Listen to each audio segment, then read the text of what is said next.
Good afternoon, everyone, and welcome. You're currently in the session entitled Quality Program Enrichments, Social-Emotional Learning Toolkit.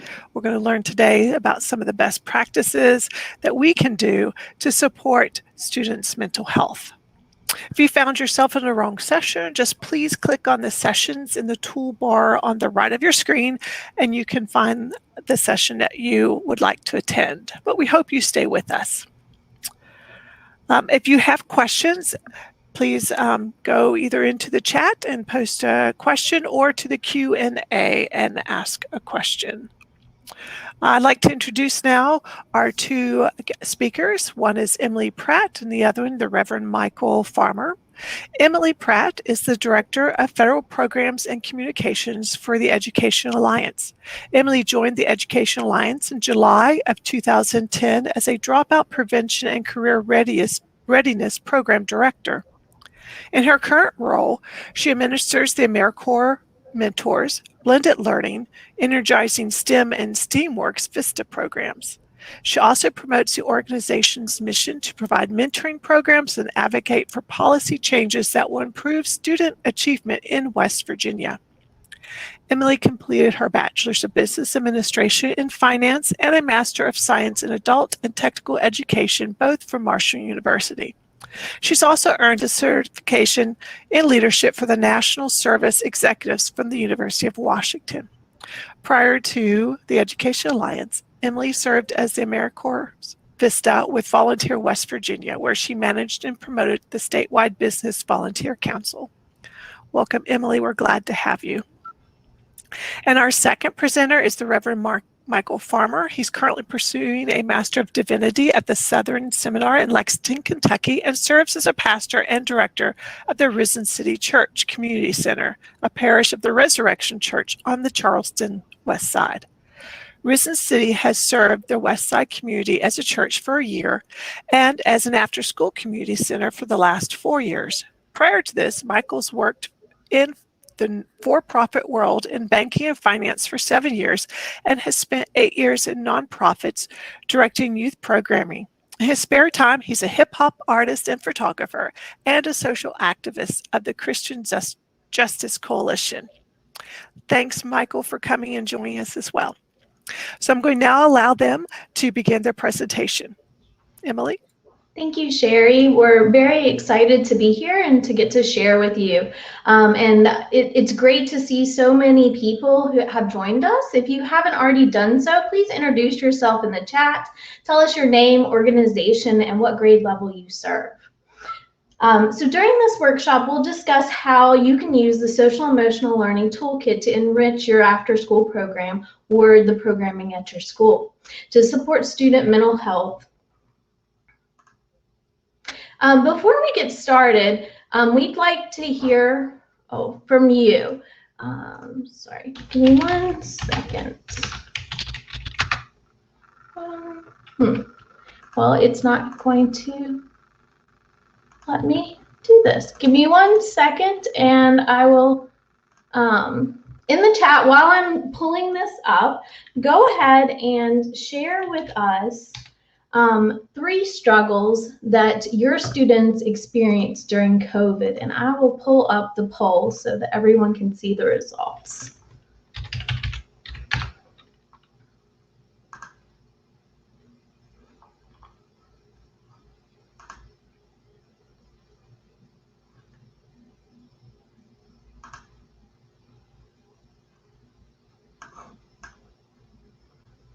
I apologize about that.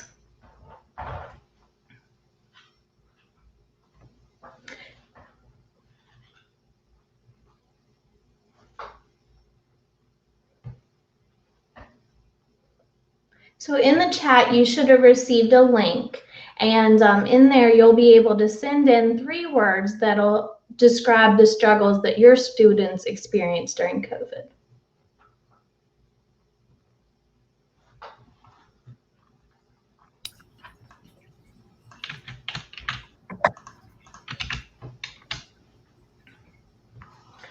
Depression, isolation, anxiety, regression,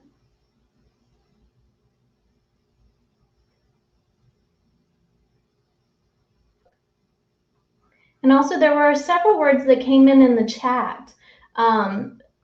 It looks like anxiety and depression seem to be a common theme. Failing grades, no motivation, isolation. It seems like you guys have a lot of very common trends that you're seeing throughout your students and what they're experiencing. And these all seem to lead to issues with struggling with mental health. So I apologize about that technical difficulty. So thanks for sharing those. These challenges have led to substantial increases in student stress and anxiety as they've been in school. There is little doubt that these struggles lead to poor academic achievement by students and decreased graduation rates. Addressing social emotional learning is a foundation to academic learning. Through funding from the Palatine Foundation of Huntington, the Education Alliance developed the Social Emotional Learning Toolkit to help mentors who were struggling helping students in these areas of mental health. The toolkit includes best practices and strategies for them to implement in ongoing student support. The toolkit is designed for after-school providers, faith-based organizations, coaches, local nonprofit agencies, and anyone else who is working with students. You can download this toolkit online at educationalliance.org/SEL. I'm going to put a direct link for you in the chat so that you can download it as well.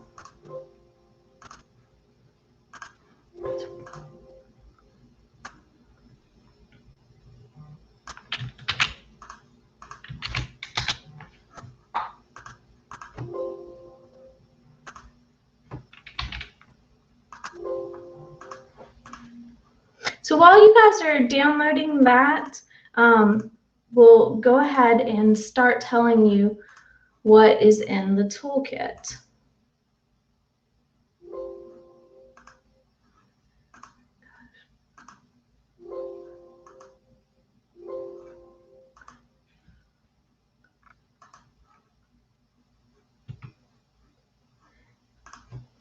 I apologize for the technical difficulties.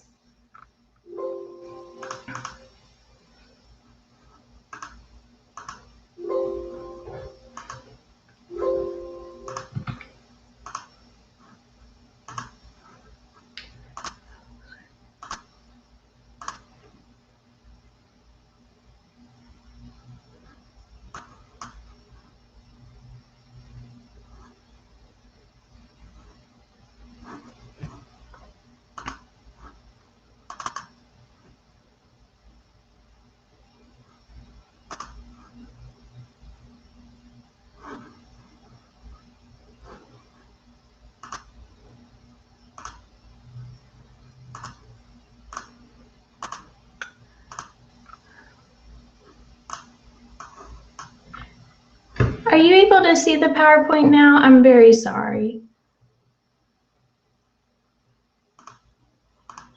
Yes, we are. Okay, I'm sorry about that. Okay.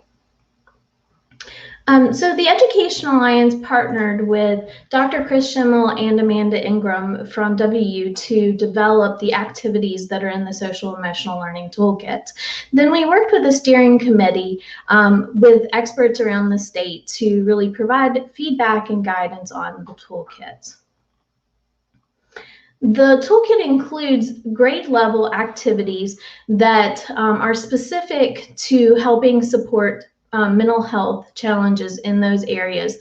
Each section has 3 to 5 activities that are very easy to use and something that anyone who doesn't have past education experience could provide. Then within each section, there are a section where you can learn about what best practices are for supporting those grade levels of students, then learn background knowledge, best practices to consider, and how to implement the strategies. I'm going to now turn it over to Michael Farmer, who's going to share with you some best practices for working with kids who are in pre-K through second grade. Michael is a great example of how really you can take this toolkit and implement it in what you're doing with students. Thank you for the Passover there, Emily. We got a great opportunity. So just background knowledge with it all. I think myself and Emily have worked together, I'd say going on 6, maybe 7 years now. It all kind of blurs together after so much time. We collaborated initially on a AmeriCorps project where we put AmeriCorps mentors in our after-school programming and then also in some of our local schools. And we quickly realized that providing these support services has got to go beyond just having a sober-minded person there, but providing them ample opportunities and projects like this. So when they spoke about the social-emotional toolkit, it was a great opportunity for us to be able to show this to our staff members and implement this in our setting. I love the fact that they are the provider of the toolkit, and we're able to implement it in our programs all across West Virginia. So when we look at the toolkit, you'll see that it is broken down and it has age-appropriate activities for the students to do. So when you first get into your first toolkit, it's broken down to kindergarten through second grade, and I believe then it's from third through fifth grade, and it's like 6th to 8th, and then a high school setting. So what we're going to do is show you all some of the favorite activities that we've done from our toolkit. So when it first starts off in your activity that's provided, it'll have the best practices that you all can see on the screen. Things that we want to think about are allowing ample opportunities for free play in this specific activity that we're going to be doing, which is art and drawing. So we want to be able to look at this, and the toolkit provides that, providing ample opportunities for free play, developing a relationship with at least one caring, safe adult who will not judge a child's thoughts, feelings, comments, or struggles, offer a variety of play materials and toys that allow a broad range of emotional creativity and expression, and provide a safe space and environment for free of judgment where kids can express their feelings. I believe these are vital things as we have kids who are just now coming into a social setting with other people, that we provide these safe space with them. I grabbed one of our kids' art kits, one of our art creations that we had that one of our after school directors, Miss Cassidy, did with one of our students. I'm not sure if you all can see my screen or enlarge it, but this was one of the arts that she did while she was sitting down and having some time to talk with one of our students there. So it was nice because this is a very low cost medium. The staff got just a cardboard setting here, and they started to talk about donuts and making donuts and their love for donuts. And she was able to make this for one of her staff members. The exciting part about it was that it gives our staff members opportunity as they're doing this creative process and doing the art and the drawing for them to reflect on conversations and statements as they're doing this. So you may give the kids some prompts. As you see here, there are some prompts like, maybe you want to draw a person, maybe you want to draw a family member, maybe you want to draw where you live. And this was a great opportunity specifically for this student. As she was doing her art, the after school director started to connect with her and to realize, some of the social settings and situations that she was going through. And it opened up a depth of relationship between the after school director and the student. So the best part about this toolkit is that provides you age-appropriate activities that the kids can do. We wanted to give you guys a minute in the chat box to think about what are some easy age-appropriate activities that you all can do that can help develop and bring about some good social-emotional learning and opportunities for us to talk with our kids, in a healthy environment and setting. What are some things that maybe you all implement with K through second graders at your all's programs that encourage social emotional health? I sent a link in the chat box, and if you open it up, you'll be able to add the strategies that you use for this grade level.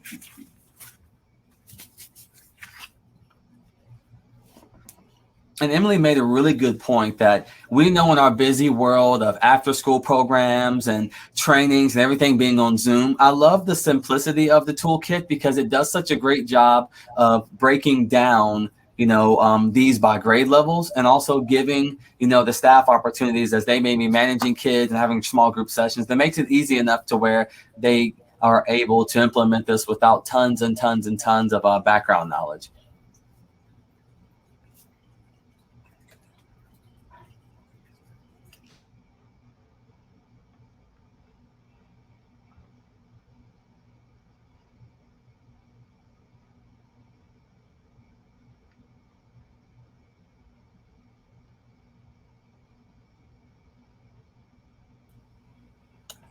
We'll give everyone about 30 more seconds if they can use that Google Jamboard link there.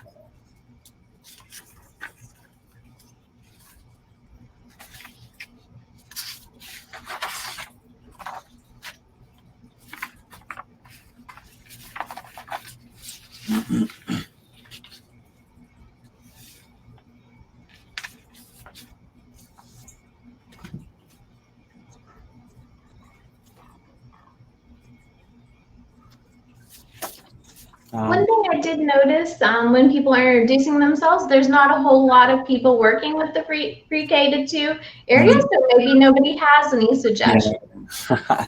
Yeah. Well, these are the best part about this is it does it by different grade sections on here. So one of our next ones we have on here is actually activities that you can do with the 3rd through 5th grade students. So being able to in this best practice, in the toolkit, it shows some of the best practices and creating the best environments for these students. And it continues on as the activities that they have provided in there. It gives you opportunities to to encourage the kids to have safe spaces where they're not judged based off of, mental health, and engaging in discussion. That's the biggest thing that we do. This is actually one of the activities that I chose out of there was a positive self-talk shield that we did with our kids. So this is one of the ones as I was instructing our staff members at one of our sites, I actually walked through this activity with them. And it was nice that some of our kids, they provided me a couple of the examples that they did on here. And it was a simple activity where we got together our shields, and the kids, they actually cut them out. They created their shields and actually wrote some self-affirmations about themselves. I think this is a good time for you also to be able to tie in what may be going on socially in our students' lives. We know 3rd to 3rd graders through 5th graders, they're doing a lot with social media. This is a time where they're just getting tablets and phones and such, and they have a lot of words and things are being spoken to them that may be negative. And this is a time when we can encourage them to say, well, what do you think about yourself? And what are positive things that we can say about ourselves? And we can tell ourselves that, this shield will provide a way for us to protect ourselves from other people's negative words and stuff on here. So things like, I'm beautiful and I know it, I am strong and I've got this. And it also gives the kids in a small group setting, as they're talking with each other. That was one of my favorite things, was as the kids were doing this, they were talking with each other. And one of the students was like, I don't know anything positive about myself. Well, it was so encouraging that one of the students said, girl, you know that you're one of the best friends out there. You're so positive. You're so loving. You're so kindful. It was great for them in a social setting to have a safe space to be able to talk with each other also during that time. So these are some of the simple activities that come in there. I think there were about 3 or 4 other activities that could be done with minimal cost and preparation on there for the 3rd through 5th grade group. And as we mentioned, these are the activities that are listed in that social and emotional toolkit there. And if you guys want, as we're doing this, you guys can use that Jamboard link. And maybe you have some special activities that you do with students in 3rd through 5th grade that can help encourage social and emotional learning also. I think we had on there. Cheryl says she loves this. This was one of my favorite ones that we got to do with the kids. I snuck out the office yesterday and got a chance to do it with them. But I think a part of this is that when we look at the grade level selections, it's understanding age-appropriate activities, learning a background of knowledge, consider what is best practice, and then implement the strategies. And they're really, really good opportunities for us to build this development with our kids, especially as they're coming out of a year of isolation, creating these safe spaces. So I think Diana said in here, provide books that address various topics for all ages. That's a really, really good one there.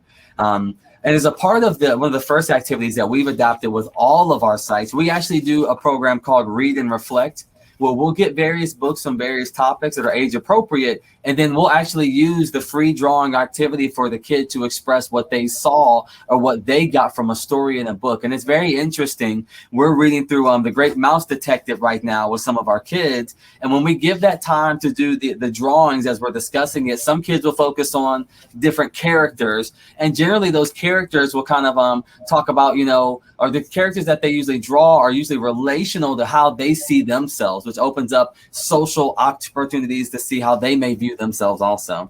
Our 6th through 8th grade activity that we chose was the circles of control. And if any of you guys have teenagers, this is a really, really good one. We have a 12-year-old. I was not ready for the teenage years, you guys. I needed some help with this. But these are some of the things that we talk about, especially coming out of COVID. The students were so restricted on what they had to control over. They couldn't control themselves going outside. They had to be isolated. They may have been online, but also parents were trying to protect them from certain social activities and things. But this is a really great activity, the circle of control activity that we did here.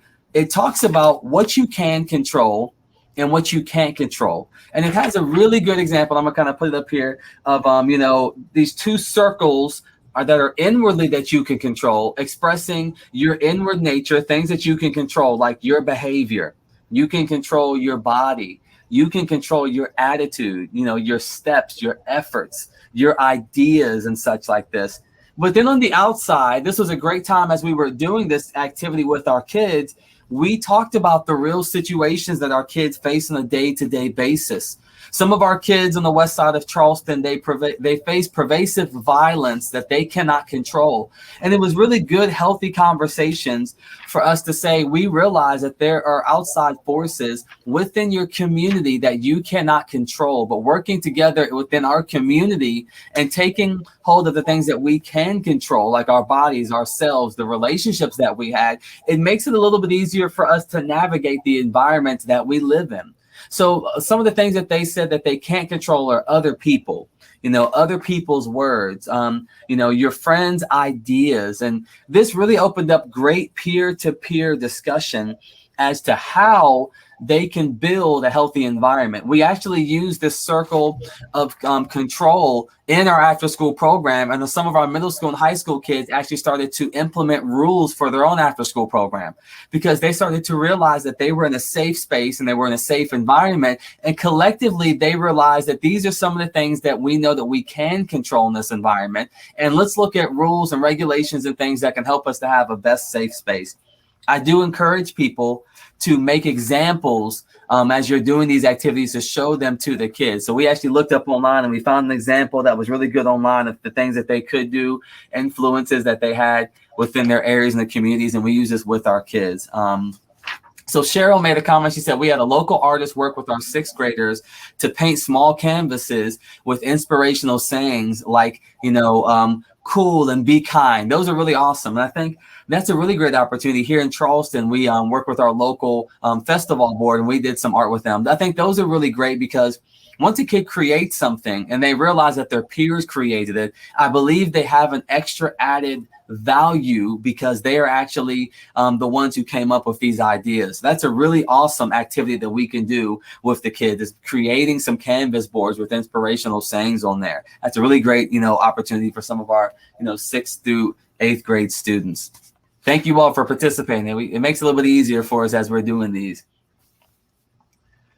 And our last one that we had on here was for our 9th through 12th grade students. They had a couple of really great opportunities and activities that were in there. And some of the best practices for the 9th through 12th grade students that we'll see in this in the social emotional handbook in here are trying to avoid forcing any activities and strategies on the adolescents. We realize that when you have 9th and 12th grade students, that a lot of them, they just want to be able to have a healthy space for them to be with sober-minded adults where they can have conversations, but they're not so apt to have a kind of scheduled 1, 2, 3, 4, and 5. So it's looking at, what is age appropriate, what is best appropriate for these students. So we can have a kind of more mature conversations with our kids. And this is what we did with our 6th through 12th grade students. And we made a self-care plan. And this is a part of it, is that as we're building together some of these self-care plans and some of this, these opportunities and activities with our kids, is to be mindful and cognizant of where they are, that some of them may be facing trauma. And a part of this is building and developing these activities that we can do them with our kids, so we can maybe even show some of our vulnerability, which is really, really great. I seen on here, I think Patty mentioned, she said, I do a lot of small groups with high school students on various SEL topics like anger and loss and etc. Yes, I think that's a really good point of saying small group activities and implementing things like a self-care plan can really help students together.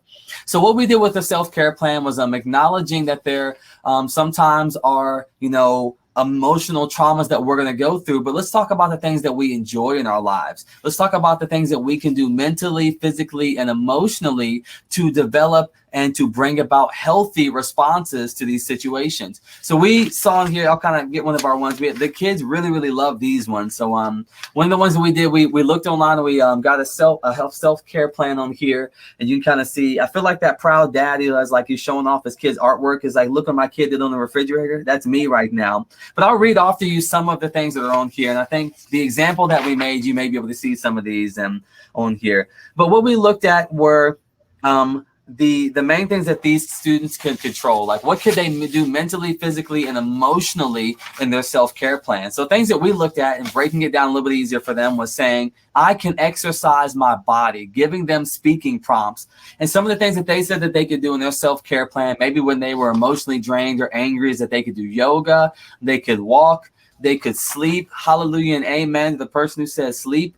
I have a baby, so I don't sleep a lot at all anymore. 4 a.m. This baby's been waking me up. I'm like, I love you, but we're gonna come to fisticuffs sometime soon. And she'll win because she's cute. But things that we can do in our life to be able to say, how can I care for myself in the midst of situations and plans? So things that other prompts we had on here were, how can I be a good friend? Bringing about those conversations when bullying may be coming about. Maybe we say, well, how can we be a good friend? And that's a part of our self-care plan. Important people who I trust, prompting them to think about people in their lives who could help them in these social, emotional, and physical situations and such. And then also, how can I relax my body? How can I keep myself clean and tidy? How can I make myself happy? And what are my hopes and dreams? These are things that we want to prompt our kids with some of the activities that are in the social emotional toolkit. Now, these are just activities that we came about that were really great that we work with in there. They're not limited to the items that we had mentioned on here, but we definitely wanted to take some time to go through some of these and what they could look like and get some input and feedback from other providers as they could expand upon this toolkit to be used in their after-school settings. Thank you, Michael, for providing some great examples of how you've used the toolkit. Up on your screen is a list of all of the activities that are currently in the toolkit. And it's really designed for anyone who, doesn't necessarily have a huge background in supporting mental health. So they're very simple and easy to use. There's also free training online on our website, which is educationalliance.org/SEL for each of these activities, so the person can really understand how can you use that activity well and what are those best practices to support kids. You guys have shared several really great activities that you use. Are there any other activities that people on the session use that haven't shared yet? I think it's always good to learn from each other.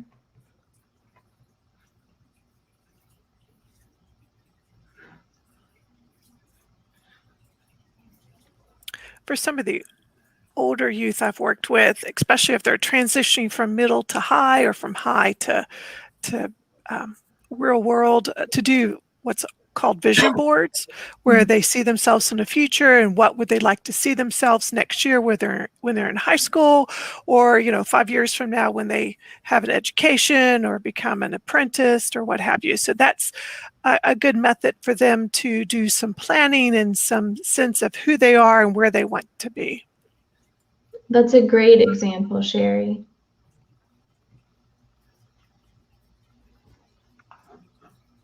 Patty also shared that her school does several school-wide SEL activities. They have a different topic each week and have a lesson around that. I think that's a great strategy.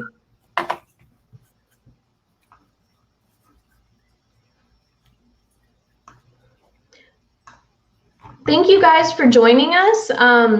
I apologize for the technical difficulty I had at the beginning, but if you would like to receive a hard copy of this toolkit, you can email me at educationalliance.org and we will mail that to you.